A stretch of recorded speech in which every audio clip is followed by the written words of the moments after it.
Greenwood Mills over the last couple of decades has grown to be a very important centerpiece of the culture here in Greenwood, South Carolina.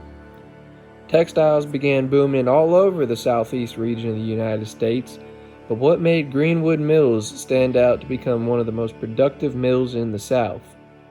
We're going to take a look at what made this business so successful, as well as an inside look at what life was like as a textile worker.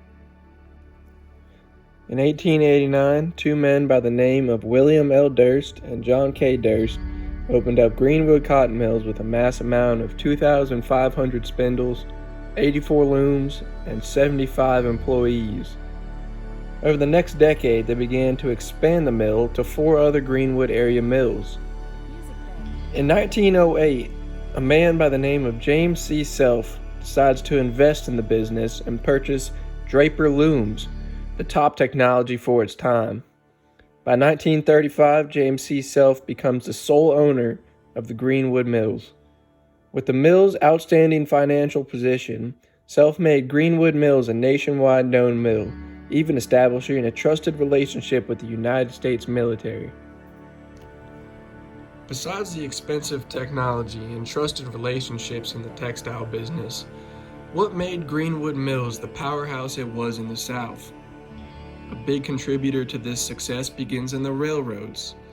What once boasted the widest main street in the nation, Greenwood had 5 railroad lines that connected Greenwood to the rest of the South. Because of these railroad lines, this was not a doubt the perfect spot to locate a textile business. This allowed the mill to receive and transport important material quickly and effectively in every direction. By 1930, Greenwood had become the center of the South Carolina railroad system. Over time, as any other business, the cotton textile industry began to expand globally, with this being increasingly evident and the risk of losing an advantage over lower wage companies. Greenwood Mills sought out to diversify their business to maintain a viable economy. One way of being able to allow the mill to diversify was the incorporation of mill villages. As most small farm businesses began failing, these families turned to the mills for labor. Around the turn of the 18th century, cotton mills started offering housing to their workers as a benefit or an incentive for them to come work for them. And they called them mill villages. Now, while the workers did lose some control over their lives, the results were mostly positive.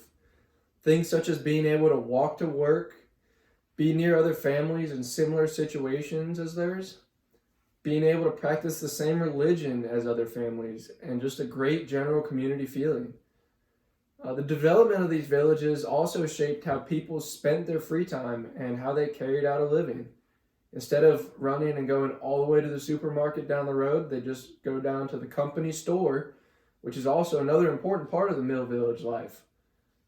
The company store loaned out lines of credit for the workers that they could use it on anything from food to toilet paper, etc. Another benefit to living in the mill villages is that they often had a primary school for the children, which was another huge advantage for families and parents moving from rural farms.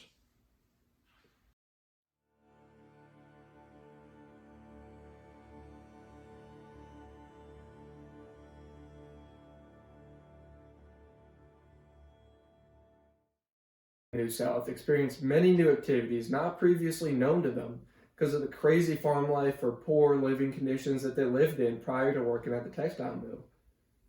One of which is being able to attend church on Sunday, every Sunday for that matter, even on harvest, which is very hard for the average farmer to do at this time. Textile workers also experienced a sense of free time off of work, and during this time they participated in games such as baseball or any outdoor activity. And this gave them a new perspective of life as this life was developing around them. And because of this free time, interacting with people was easier and easier, and they were doing it more and more than they ever had.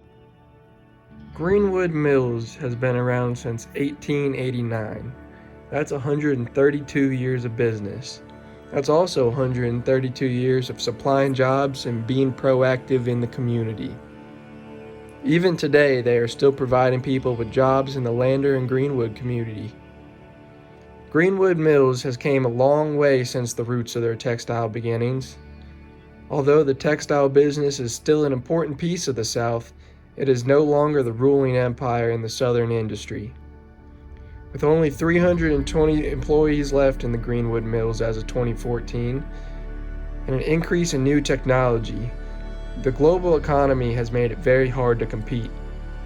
But the Greenwood Mills will forever have a lasting effect on the South and the nation.